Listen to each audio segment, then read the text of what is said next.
JDU के कौमी general secretary पवन वर्मा ने बयान देते हुए कहा है कि बीजेपी के मुतादिद लीडरान बार बार जेडीयू पर बयानबाजी करते हैं और बार बार बयानबाजी करने से उसका असर पार्टी पर पड़ता है। बीजेपी अगर अकेले इलेक्शन लड़ना चाहती है तो उसे ऐसा बता देना चाहिए। हमारे नुमाइंदे निरंजन ने कौमी जनरल सेक्रेटरी वर्मा से बातचीत की। हमारे साथ हैं जदयू महासचिव पवन वर्मा। सर, बिहार में जदयू और बीजेपी के बीच में सब कुछ ठीक ठाक नहीं चल रहा है, इस पर क्या कहेंगे आप?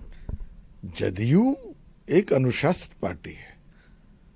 हम गठबंधन की मर्यादा को निभाना जानते हैं। हम समझते हैं कि जब गठबंधन में जो सहयोगी दल हैं उनका विश्वास के आधार पर तालमेल अच्छा हो तो गठबंधन को शक्ति मिलती है। पर ये किस तरह के बयान आ रहे हैं? हम समर्थन वापस ले लेंगे बीजेपी की ओर से, और एक ही बयान नहीं, कई कार्यकर्ता शीर्ष नेताओं ने इस पर बयान दिया है। हम समझते हैं कि इन बयानों में साफ साफ अहंकार की बू है, और अगर इन बयानों पर रोक न लगे तो गठबंधन को क्षति पहुंचेगी। जदयू मंत्रिमंडल में जब से शामिल नहीं हुई है तब से लेकर के दोनों के बीच में दूरियां बढ़ती जा रही है। क्या नहीं लग रहा है कि आगामी विधानसभा चुनाव को लेकर के इसका असर पड़ेगा? अभी हम इस पर कोई टिप्पणी नहीं करना चाहते। जदयू और बीजेपी एक गठबंधन में हैं बिहार में, पर जो बयानबाजी हो रही है सारे स्पष्टीकरण के बावजूद उससे हम समझते हैं गठबंधन को नुकसान होगा, और धमकियां जो दी जा रही हैं वो नाकबूल है।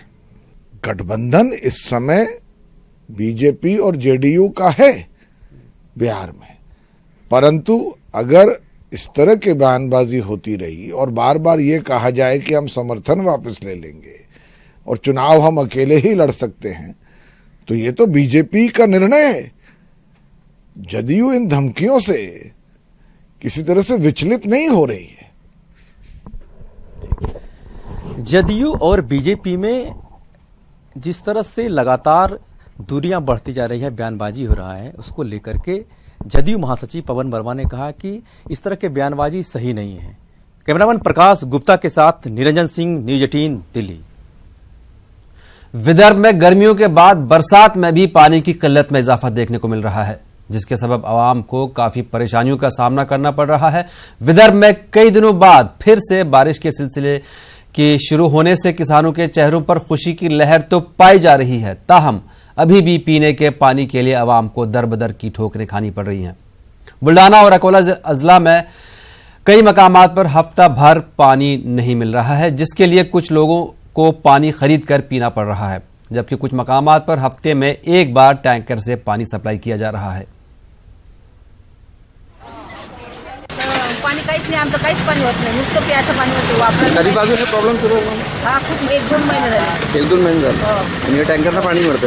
टँकरचं पाणी 2 महिने झाले चालू आहे। ये हम जैन चौक में रहते हैं, जैन चौक अगरवेज रोड है ये। इसमें क्या है कि ये भाग पूरा ऊपर वाला है, चढ़ाव का भाग है। ये कारण यहाँ नल आता है हफ्ते में से एक दिन, मगर पानी रुकता नहीं है। वहाँ नीचे वाल दिया हुआ है, पानी पूरा नीचे बह के चले जाता है। नीचे के एरिया में ज़्यादा पानी होता है, यहाँ पानी आता नहीं नल को। गड्ढे खोदे हुए 4-4 फुट मशीना लगाई तो भी पानी आता नहीं।